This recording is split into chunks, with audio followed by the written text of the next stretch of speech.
오늘 하나님께서 주신 말씀은 사사기입니다.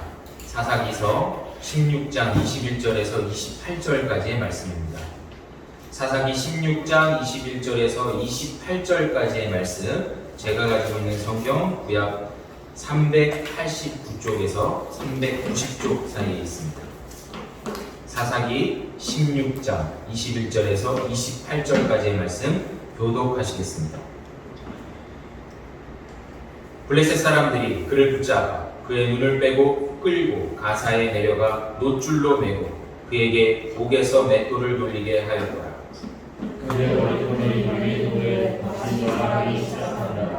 블레셋 사람의 방백들이 이르되 우리의 신이 우리 원수 삼손을 우리의 손에 넘겨주었다 하고 다 모여 그들의 신 다곤에게 큰 제사를 드리고 즐거워하고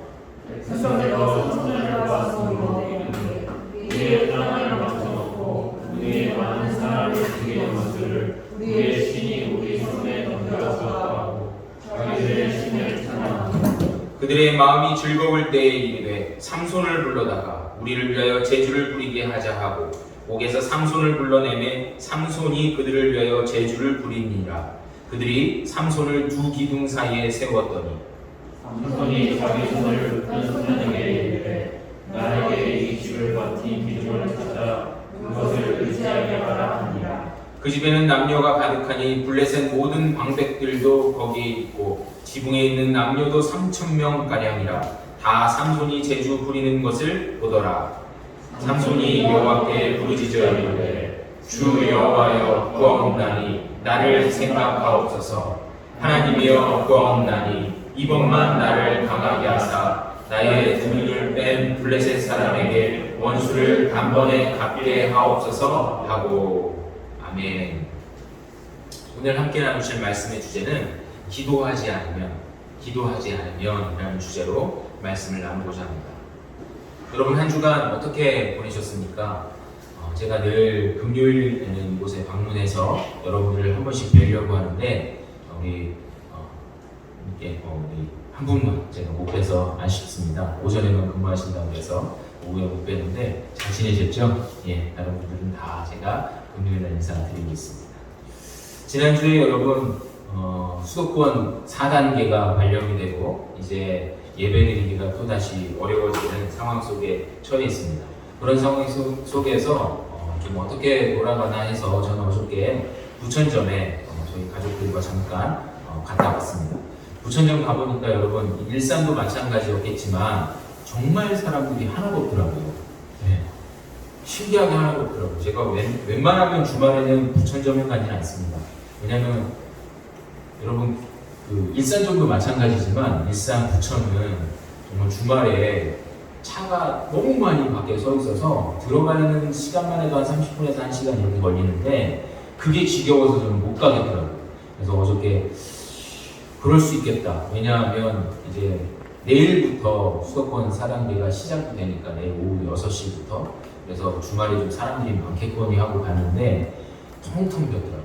정말 텅텅 비어서 잠깐 저희도 힘스클럽에서 잠깐 보고 이렇게 왔는데 이렇게 여러분 사람들이 없으면 우리 장사하시는 그리고 이곳에서 근무하시는 여러분들이 다 어렵고 힘드실 줄 압니다.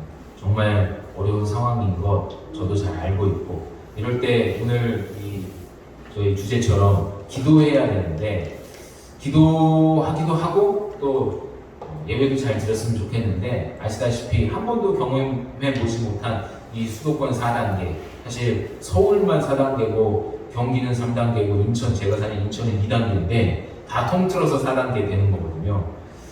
다음 주에는 예배가 없습니다. 그리고 그 다음 주에는 1000명 이하로 이렇게 떨어졌을 경우에 소규모로 이렇게 잠깐 모임을 갖는 걸로 이렇게 하겠습니다. 참 이렇게 신앙을 지키기 어려운 상황이죠. 예배를 드리지 못하면 신앙을 지키기가 더더욱 어려운데 집에서 온라인 예배를 드려봤지만 너무 힘들고 또 이곳에서 근무하시는 여러분들도 예배를 드리는 것 자체가 어렵기 때문에 여러분 이 자리에서 각자 공교회가 있으심에도 불구하고 이렇게 나와서 예배를 드리시는 거잖아요. 이렇게 힘든 상황이 비단 저희처럼 아주 작은 교회 교회에만 있는 게 아니라 좀 국내에서 좀 큰 교회, 굴지의 교회라고 해야 될까요? 기업도 아닌데 그런 교회들도 많이 있는 것들을 보게 됩니다. 여러분 올해 그 교회 건물이 경매에 많이 나왔다고 해요. 여러분 올해 나온 건 아니면 판교에 가면 충성교회라고 있어요. 우리나라에서 제일 비싼 교회였습니다. 원래 사람 교회 짓기 전에 제일 비싼 교회. 제가 예전에도 한번 설교 때 말씀드린 것 같은데 큰 건물 빌딩 사이에 지구가 하나 이렇게 들어있는 교회인데 그 교회가 하나님의 교회 얼마 전에 그러니까 한 1, 2년 전에 팔렸다고 하죠. 288억에 아주 헐값에 팔렸는데 올해에는 판교에 가면 또 성현교회라고 있어요. 여기는 저희 장모님이 다니시는 교회예요. 판교 사실 때. 근데 이 교회가 180억에 또 금융투자자에 의해서 또 팔렸다고 합니다. 그런데도 빚이 10억이나 더 남아가지고 이 빚 때문에 어떻게 해야 될지 모를 정도로 곤란했다고 합니다. 또 그 밖에도 동산교회, 또 큰기적교회라는 교회가 있는데 다 한 200억짜리 교회예요. 교회 건물이 여러분 200억이라는 게 느낌이 안 오시죠? 이게 요즘에 막 집값이 많이 건물값이 올랐지만 이 교회들이 한 4, 5년 전에 지어진 교회예요. 그러니까 지금의 환율 이 부가로 따지면 거의 한 500억, 600억 정도 되는 어마어마한 교회인데 다 경매에 붙여지고 넘어가게 됐다는 겁니다. 작은 교회, 큰 교회 할 거 없이 어려운데 작은 교회는 저는 참 좋아요. 그냥 이렇게 예배 드릴 수 있으니까 좋은데 큰 교회는 건물을 유지하고 또 인건비도 들고 또 여러 가지 비용들이 들잖아요. 한마디로 돈 문제가 생기는 거죠. 그랬을 때 여러분 이분들이 기도를 안 했을까요? 기도를 안 했겠습니까? 교회를 위해서 기도를 엄청 했겠죠. 그리고 각자 할 수 있는 만큼 얼마든지 헌금을 했을 겁니다. 그런데도 경매로 넘어갔어요. 그럼 제가 이 교회들을 보면서 그래 성도들이 믿음이 없지, 그래 목사님이 열심히 사역을 안 하셨구나. 저는 이런 말씀을 드리고자 그리고 그들을 정죄하고 우리 천국에서 다 같이 봐야 될 형제 자매들한테 안 됐습니다, 불쌍합니다 이렇게 얘기하고자 하는 게 아니라 애초부터 그렇게 많은 빚을 지고 교회를 그렇게 지었을 필요가 있었을까? 그 얘기는 무슨 뜻이냐면 왜 기도했을 때 너무 많이 기도를 해서 여러분 우리가 기도도 적당히 해야 되는 거예요. 적당히 기도해라 라는 말은 무슨 뜻이냐면요, 기도를 하나님께서 우리의 기도를 들어주시는 게 먼저입니까? 아니면 하나님의 뜻을 우리가 발견하는 게 먼저입니까? 다 알아요. 하나님의 뜻을 발견하는 게 먼저라고. 근데 우리가 기도를 한 번 하고 두 번 하고 세 번 하고 네 번 하는 건 좋은데 그걸 계속 반복해서 정말 죽을 때까지 흔히 얘기하는 하나님의 보좌를 움직이는 기도랍시고 정말 죽으라고 그 기도를 하면 어느 순간 잘못된 확신이 들 수 있어요.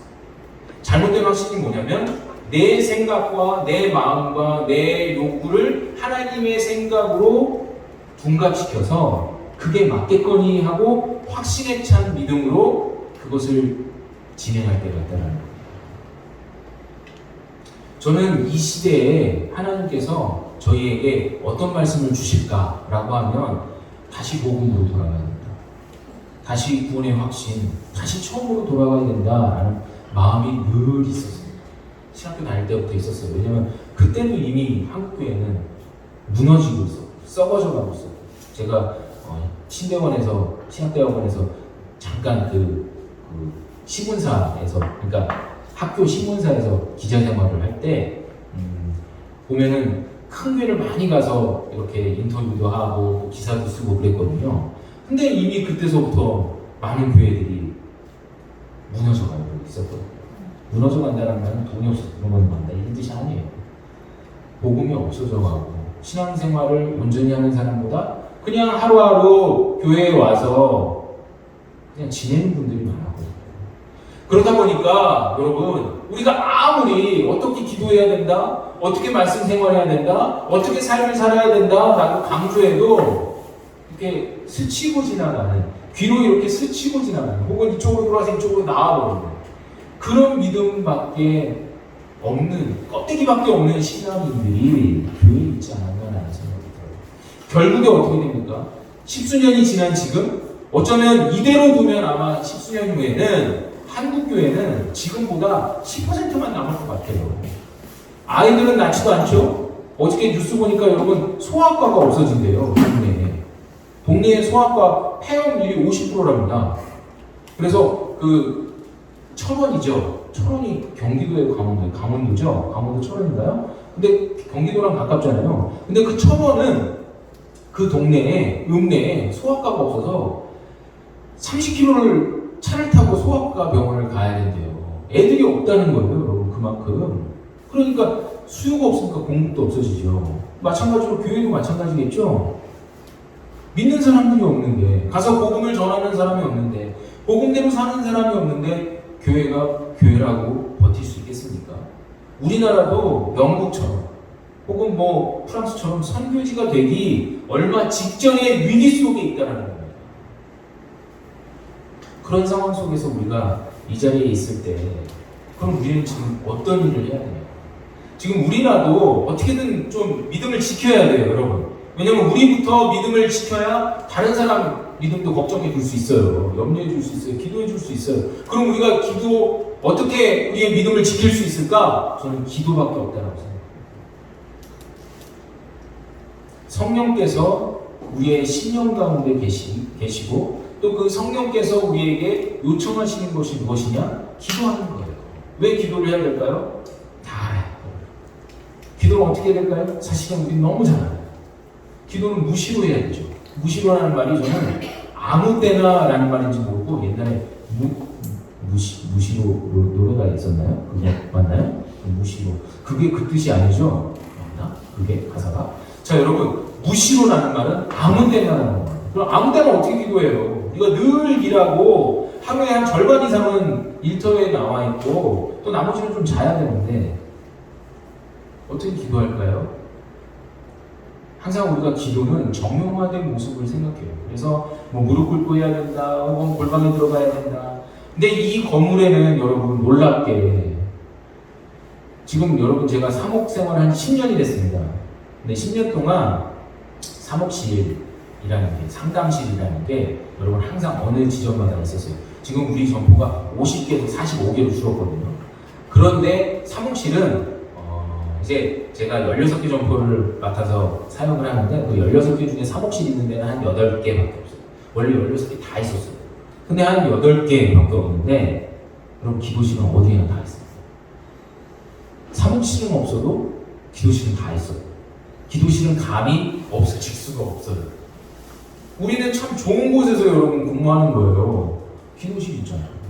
우리가 잠깐 쉬는 시간에 지금 우리 다 막혀 있죠. 매니저님들 혹은 뭐 일하시는데 쉬는 이 휴게소가 다 없어졌잖아요.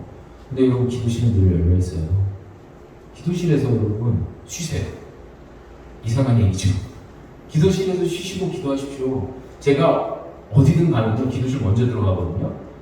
아무도 없어요. 사실 누가 들어온 흔적이 없어요. 제가 일부러 그 흔적을 확인해 보려고 일부러 이렇게 흐트려 놓기도 하고 혹은 뭐 성경도 이렇게 펴놓기도 하고 제가 맞춰놓기도 하고 하는데 그 다음에 거의 뭐 어떤 정도는 한 달에 한 번 정도 가는데 어쩔 수 없죠. 16개인데. 근데 들어온 흔적이 없어요. 우리는 사실 그렇게 기도실을 쓸 수 있는데 오늘 이 영상을 보시는 많은 분들도 사실 갑자기 기도의 자리가 있어요. 근데 안 한다는 거예요. 여러분 우리가 잘 아는 말씀 있죠? 에베소 6장 11절에서 13절 말씀에 어떤 말씀이냐면 하나님의 전신갑주라는 말씀이 있어요. 너무도 잘 알아요. 이 마지막 때에 우리가 성령의 전신갑주를 입어야 되는데 하나님의 전신갑주를 입어야 되는데 뭐 진리의 투구, 뭐 허리띠, 뭐 이런 거 다 알잖아요. 그 중에 오직 하나 공격 무기가 있습니다. 그게 뭐냐면 성령의 검이에요. 근데 그 성령의 검은 무엇으로 휘둘 수 있냐면 여러분 기도로 휘둘 수 있습니다. 엘리야가 여러분 엘리사가 올라갈 때 엘리야가 막 이렇게 붙잡으면서 엘리사에게 뭐라고 얘기하냐면 성령의 은혜를 당신보다 갑절만큼 더 주십시오 하면서 막 기도하는 거예요. 그게 기도하는 거예요, 여러분. 그렇게 막 기도하는데 어떻게 기도하냐면 옷을 찢어서 막 이렇게 휘둘르잖아요. 그랬을 때 막 그 물보라가 막 휘날리고 막 그렇게 역사하게 되었다라는 성경의 말씀이 있는 거죠. 여러분, 우리가 기도할 때 우리는 사실 입으로 그냥 혹은 뭐 마음으로 혹은 속 안으로 이렇게 기도하는 것처럼 보이지만 영적인 개념으로 봤을 때 우리가 그렇게 검을 휘두르고 있는 것과 같다라는 거예요, 여러분. 우리 눈으로 보이진 않지만 그 성령의 검이 우리가 기도할 때 막 휘둘러지고 있다는 거예요. 여러분, 그게 누구를 때리기 위함이 아니라 우리를 힘들게 하고 어렵게 하는 그 사탄과 또 우리를 막 속이고 있는 우리의 욕구와 욕정들을 그 성령의 검으로 물리치는 거예요. 그리고 하나님의 뜻으로 그런 것들을 이겨나갈 수 있도록 막 그걸 휘두르는 겁니다. 그러니까 여러분, 기도를 해야 되는 거예요. 그걸 놓치니까 우리 안에 거룩함이 없어졌죠. 하나님에 대한 확신이 없어졌죠. 그걸 놓치니까 우리가 정신이 해롱해롱 하는 거예요. 이게 맞나? 저게 맞나? 하나님의 뜻 분별하기보다 그냥 내 마음대로 우선 내가 닥치는 대로 내 생각나는 대로 내가 하고 싶은 대로 그렇게 살다 보니까 여러분, 우리가 어떻게 됩니까? 믿음을 잃어가는 거예요. 물론 성령께서 우리 안에 계시니까 요만한 믿음은 남아있겠죠. 근데 그게 무슨 능력이 있겠어요? 세상에 무슨 능력이 있겠어요? 그냥 늘 밟히겠죠. 늘 버려지겠죠. 늘 어려워지겠죠. 늘 힘들겠죠. 그러다 보니까 우리는 능력 없는 기독교인이 되는 거예요. 그래서 우리가 무엇을 해야 된다? 기도를 해야 된다. 여러분, 제가 능력 없는 기독교인이라고 해서 기분이 나쁘실 수도 있지만 제가 이 능력 없는 기독교인을 사실 오늘 한 명 찾았습니다. 그 능력 없는 기독교인이 누구냐면요, 오늘 본문에 나오는 삼손이에요. 정말 제가 이 삼손을 보면서, 그리고 어렸을 때 주일학교 때 이 삼손 이야기를 들으면서 정말 삼손을 왜 굳이 사사로 세우셨을까? 왜 굳이 삼손을, 여러분, 사사는 오늘날로 따지면 그 판관이라는 뜻도 있고 재판장이라는 뜻도 있지만 사실 그 시대에는 한마디로 얘기해서 부족장 같은 거예요. 뭐 요즘으로 따지면 왕이나 총리나 대통령이라고 생각하셔도 되는 겁니다. 근데 조금 유별난 영웅이죠. 슈퍼맨이에요. 근데 왜 굳이 이 삼손 같은 사람을 하나님이 세우셨을까? 그래서 저는 이 삼손에 대한 이야기를 일부러 성경에서 좀 많이 찾아봤어요. 근데 성경의 삼손 이야기가 어디에 있는지 아세요? 오늘 이 사사기후에 아무데도 없는데 딱 한 군데 있습니다. 아무데도 없지 않아요. 딱 한 군데 있어요. 정말 딱 한 군데 있어요. 그게 어디냐면 정말 있을 것 같지 않은 데 있는데 히브리서에 있습니다. 히브리서 11장에 있어요. 히브리서 11장은 무슨 장이라고 하죠? 믿음의 조상에 관련된 믿음장이라고 해요. 그 믿음의 조상 중에 삼손이 있다는 겁니다. 어디에 있냐면 33절, 34절 거기에 보면 이제 사사들 이름이 나와요. 입다, 그리고 삼손, 뭐 그리고 그 밖에 사무엘, 이렇게 사사의 이름이 나오는데 거기 삼손이 나와요. 그리고 삼손이 사자의 입을 찢었다. 그리고 연약한 가운데서 하나님께서 강하게 하셨다라는 표현입니다. 삼손이 믿음의 조상이에요. 여러분, 삼손이 믿음의 조상이라고 할 수 있을 만큼 정말 위대한 신앙인이라고 여러분은 생각하십니까? 삼손은 물론 처음부터 나시린으로 하나님께서 이 마노아의 아들로 태어나게 하셨어요. 그리고 나시린은 세 가지를 금하죠. 첫 번째 뭐죠? 시체 옆에 가까이 가면 안 돼. 두 번째 뭐죠? 독주를 마시면 안 돼. 독주를 마시면 안 돼. 포도주를 마시면 안 되는 거예요. 세 번째 뭐죠? 머리를 삭도로 밀면 안 돼요. 이 세 가지를 하면 안 돼요. 그 얘기는 첫 번째는 시체에 가까이 가지 말라. 경건 생활해야 된다. 두 번째는 뭐예요? 포도주 마시지 말라. 독주 마시지 말라. 경건 생활해야 된다. 세 번째는 뭐예요? 세 번째, 머리에 삭도를 대지 말라. 머리를 계속 길러라. 그 얘기도 경건 생활하라는 얘기예요. 그러니까 세 가지가 경건 생활하라는 얘기예요. 근데 이 아들이, 이 삼손이 어떻게 생활했습니까? 한마디로 얘기해서 개차반이죠. 개차반이 뭐예요? 개밥그릇이에요. 어디든 그냥 돌아다니고 아무 짓이나 하고 돌아다녔던 정말 동네 양아치 깡패였어요. 그런데 하나님께서는 그를 세우셔서 그에게 성령으로 덧입혀주셔서 그를 통해서 나귀 턱뼈로 블레셋 사람들 물리치게 하시고. 여러분, 그 역사를 삼손을 통해 하셨잖아요. 그런데 그의 결국은 어땠습니까? 그가 결국 이방 여인이었던 이 들릴라에게 마음을 다 주어서 정말 비참한 꼴을 당하게 되잖아요. 하지 말아야 될 이야기를 하죠. 내 능력은 어디서 온다? 머리카락에서 온다라는 이야기죠. 여러분, 왜 능력이 머리카락에서 온다라고 삼손은 생각했을까요? 자, 첫 번째, 시체에 가까이 가면 안 된다. 그거는 어땠어요? 본인이 사람을 막 죽이고 다녔는데 그건 시체에 가까이 가 있었던 거죠. 두 번째, 독주를 마셨는데 술 많이 마셨었거든요. 술에 취해가지고 지금도 들릴라한테 술에 취해가지고 지금 눈도 뽑히게 되고 그런 일을 당하는 거예요. 근데 세 번째, 이건 하나는 안 해봤고, 그게 뭐예요? 머리를 깎는 거는 한 번도 안 해봤거든요. 그러니까 본인이 생각할 때 내 능력은 머리카락에서 오는 거야 라고 생각했거든요. 그런데 사실 그의 능력은 어디에서 오는 것이었습니까? 머리카락이에요? 하나님의 성령께서 그에게 있으셨기 때문에 그 성령의 능력으로 그가 그런 놀라운 역사를 일으켰던 거예요.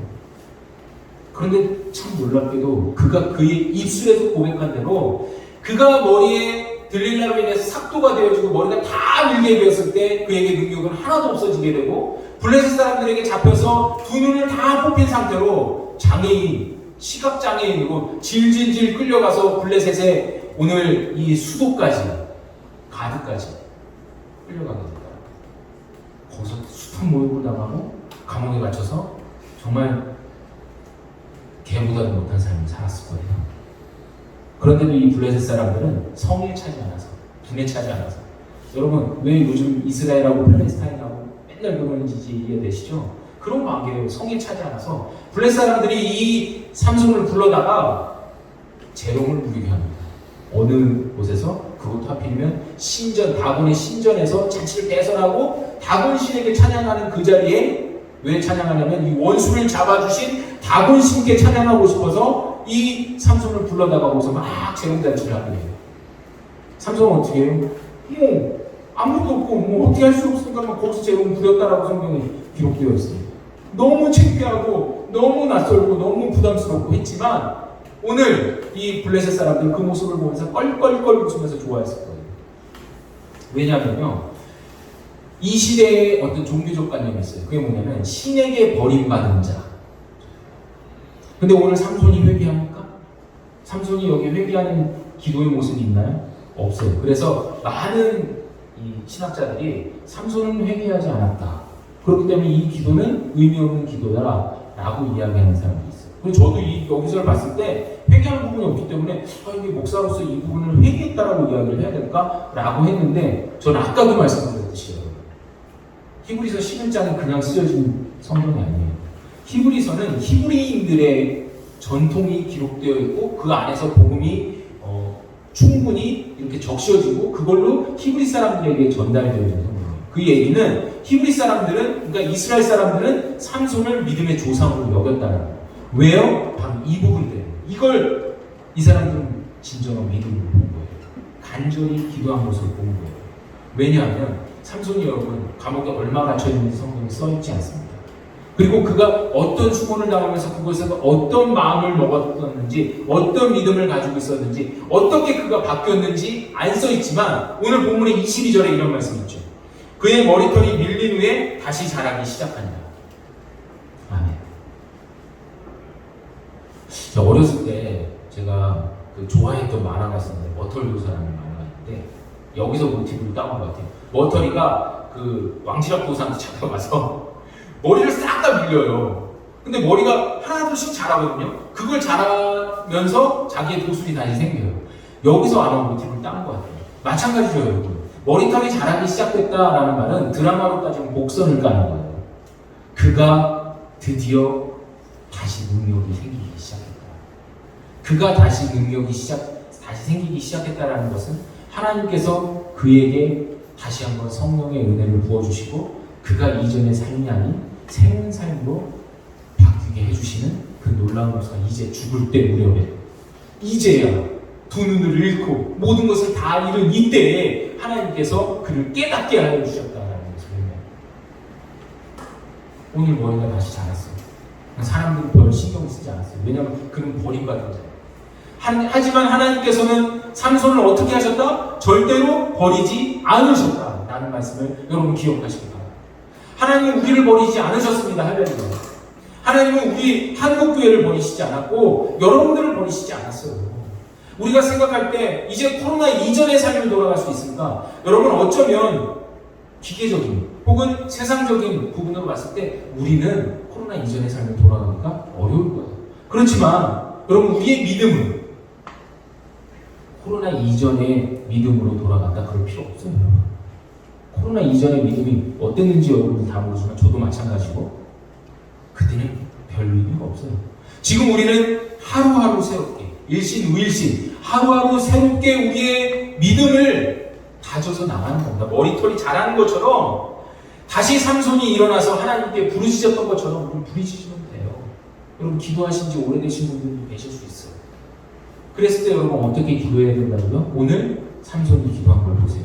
그가 어떻게 기도합니까? 두 기둥을 붙잡고 두 눈이 먼 상태에 큰 조롱과 막 침뱉음을 당하고 막 정말 걔보다 못한 차라리 지금 빨리 죽었으면 좋겠다 라고 생각한 그 비참한 상황 속에서 두 기둥을 붙잡고 그가 한 기도는 어땠겠습니까? 모든 걸 다 한 기도예요. 아주 간절한 기도예요. 정말 하나님께 간절히 부르짖는 기도예요. 하나님은 이 간절히 부르짖는 기도를 들으시는 줄로 믿습니다. 할렐루야. 여러분들이 그 간절히 부르짖는 기도가 하늘에 닿을 수 있다는 거죠. 주 여호와여, 다시 한번 저에게 힘을 주십시오. 마지막으로 저에게 힘을 주십시오. 마지막으로 힘을 주셔서 저들과 같이 죽게 해주십시오. 여러분 기도하실 때 이렇게 기도하시면 하나님이 응답을 안 해주실 수가 없습니다. 내 목숨을 걸었는데 하나님이 정말 사랑하는 자녀에게 떡을 달라 하면 돌을 주고 생선을 달라 하면 뱀을 주겠느냐 라고 말씀하셨던 그분이 우리가 기도했는데 정말 죽겠습니다. 저 지금 죽겠습니다. 저들과 함께 죽겠습니다. 하나님 마지막으로 힘 한번 주십시오. 하나님 제가 마지막으로 하나님께 부르짖습니다. 저에게 힘 한번 주십시오. 라고 기도하는데 그 하나님께서 여러분 그 기도를 안 들어주시겠네요. 사랑하는 성도 여러분, 우리는 뭔가 착각해요. 기도할 때 이렇게 기도해야 되고 이렇게 해야 되고 저렇게 갖춰야 되고 저렇게 다 해야 되고 이렇게 해야 되는데 여러분 그거 없어도 돼요. 그거 없어도 돼요. 그게 중요한 게 아니에요. 우리에게 정말 중요한 건 뭐예요? 하나님을 향한 간절한 믿음, 우리의 진심, 우리의 하나님을 향한 신뢰, 그 믿음 하나로 하나님이 우리를 보고 계신다는 거예요. 우리가 기도하지 않으면 여러분 삼손과 다를 게 뭐가 있겠습니까? 제가 아까 삼손과 같은 그런 그 비참한 기독교인이 되고 싶지 않다라고 얘기를 했지만 저 역시도 삼손과 다를 게 없어요. 우리 역시도 삼손과 다를 게 없을 겁니다. 하지만 여러분 하나님은 여러분을 기다리고 계십니다. 할렐루야. 기도하지 않으면 삼손처럼 되겠지만 또한 기도하면 삼손처럼 될 줄로 믿습니다. 기도하지 않으면 삼손과 같이 정말 지 마음대로 살겠지만 껍데기만 그리스도인 채. 근데 기도하면 오늘 삼손처럼 간절히 기도했을 때 하나님이 역사해 주신다는 거예요. 오늘 그 하나님이 다른 사람이 아닌 바로 우리들의 하나님이십니다. 바로 그 우리들의 하나님께서 저와 여러분들의 하나님께서 우리에게 요청하시는 것은 우리가 이렇게 예배드릴 수 없을 때 우리가 이렇게 세상에 사람들이 아닌 자연재해 혹은 이 어려운 질병으로 유행병으로 고통을 당할 때 우리가 어떻게 해야 된다? 기도로 무장하고 맞서서 싸워야 된다 라고 말씀해 주고 계신다는 겁니다. 저는 여러분들께 이런 부탁의 말씀 드리고 싶어요. 기도하십시오. 정말 한 주간 단 한 번이라도 여기 기도실 너무 좋아요. 여러분. 한번 올라와 보세요. 기도하시고 혹은 각자 여러분들의 매장이나 각자 삶의 자리에서 집에서 어디서든지 하나님 제가 이렇게 간절히 부르짖사오니 저희의 마음을 지켜주십시오. 믿음을 지켜주십시오. 괜찮은 것 같으세요? 여러분 지금 우리 마음 괜찮은 것 같으세요? 안 괜찮아요 여러분? 솔직히 안 괜찮아요. 우리 마음에 얼마나 많은 상처들이 있는지 잘 모르시죠? 근데 여러분들의 뇌는 기억하고 있어요. 여러분들이 상처를 받으면 뇌에 상처가 남아요, 여러분. 제가 목사라 영적인 말씀 드리는 게 아니라 과학적으로 여러분 머리에 상처가 남아요. 보이지 않지만. 근데 그게 계속되면 여러분 어떻게 되겠어요? 여러분 장기가 무너지는 거죠. 고장이 나는 거죠. 머리도 고장이 나요. 그러니까 어떻게 해야 됩니까? 기도하시고 용서하시고 또 나도 용서받고 또 그렇게 기도하면서 해결해 나가야 될 줄 믿습니다. 그렇게 여러분 기도하셔야 이 마지막 때에 예수님 오실 것 같지 않습니까?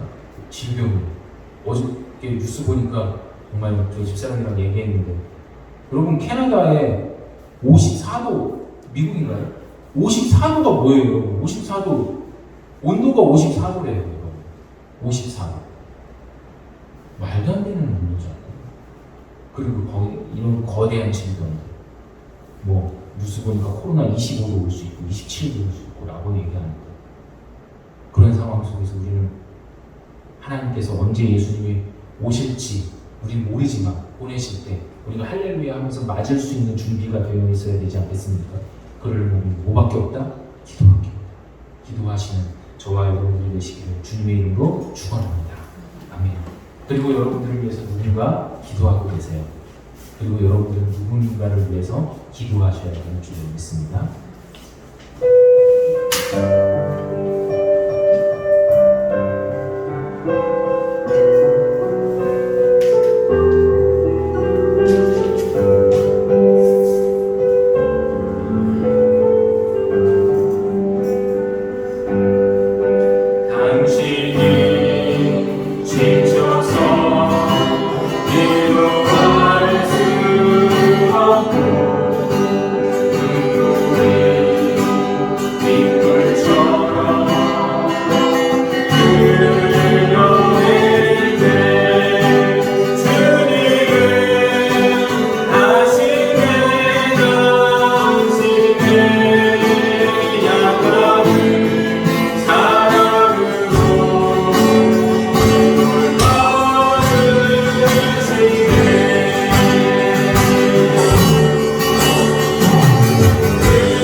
아무도 없다고요? 그럴 리가 없습니다. 제가 여러분들을 위해서 기도하고 있고요.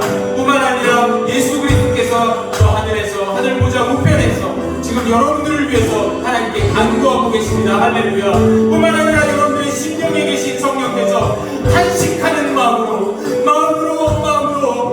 하나님께 기도하고 계신 줄로 믿습니다. 여러분 누군가 어떻게 합니까? 우리 역시도 누군가를 위해 기도해야 합니다. 우리 다 같이 기도할 때 하나님 우리의 마음을 붙잡아 주옵소서. 하나님이 마지막에 우리가 쓰임받을 수 있도록 하나님 견고한 믿음으로 나아가게 하시고 하나님 삼손과 같이 비록 헤어지고 넘어지고 자빠지고 아파하며 괴로워하지만 하나님께 간절히 부르짖는 그 기도를 아버지께서 들으시고 그를 믿음의 조상의 바늘에 오르게 하셨사오니 하나님 우리 역시도 이 마지막 때에 비록 우리 역시 세상에서 넘어지고 쓰러지고 낙망하오나 주여 저희를 붙잡아 주시옵소서. 간절히 부르짖을 때 함께하여 주시옵소서. 우리 다같이 기도하며 나아가겠습니다. 하나님 아버지 감사합니다. 우리를 향해 하나님께서 믿음을 주시고 성령께서 역사하시는 놀라운 일을 주시며 감사드립니다. 하나님 우리가 하나님을 향해 나아갈 믿음이 어디 있겠습니까? 주께서 우리를 긍휼히 여기시고 주께서 우리와 함께 하시는 그 외에 우리가 하나님을 바라볼 수 있는 것이 무엇이 있겠습니까? 주여 하나님 긍휼히 여겨 주옵소서. 주여 하나님 인도하여 주시옵소서. 아버지 하나님 이 마지막 때 우리가 아버지 하나님 그 어떠한 상황에서도 주여 앞에 기도할 수 있는 믿음이 있게 하여 주옵소서. 하나님을 향해 나아가는 믿음이 있게 하여 주옵소서. 하나님을 바라보는 믿음이 있게 하여 주옵소서. 비록 넘어지고 헤어지고 자빠지고 무너졌을지라도 우리가 하나님을 향해 우리의 목숨을 걸고 간절히 기도할 때 우리 삼손과 같이 마지막에 더 큰 은혜로 마지막에 더 큰 은혜로 주님을 바라볼 수 있는 믿음이 있게 하여 주시옵소서. 주여 이 자리에서 기도하고 있는 모든 성도들을 위해 주께서 성령으로 역사하시고 저들의 마음에 간섭하시고 인도하여 주셔서 성령께서 역사하셔서 저들의 심령을 놀라운 은혜와 사랑으로 부어주시고 예수 그리스도의 은혜와 사랑에 복음의 능력에 구원의 확신에 저들 안에 있도록 주여 함께하여 주시고 역사하여 주시옵소서. 주님 감사합니다.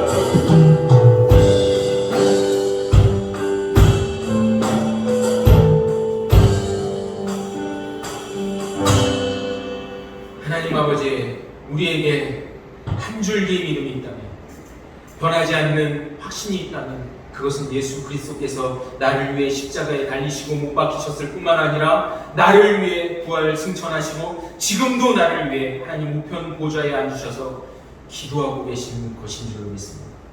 하나님 이 믿음이 변치 않는 이 믿음이 우리 안에 있어요.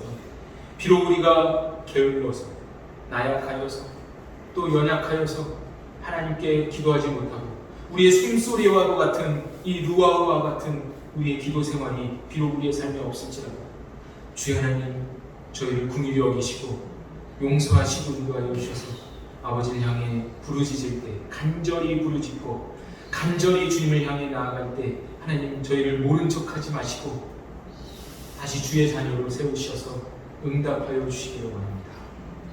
하나님 이 자리에 있는 모든 성도들이 그렇게 되기를 원합니다. 주여 하나님 그럴 때 오늘 삼손과 같이 이전에 그 모든 은혜보다 더 큰 은혜가 저들에게 임하게 하여 주옵소서.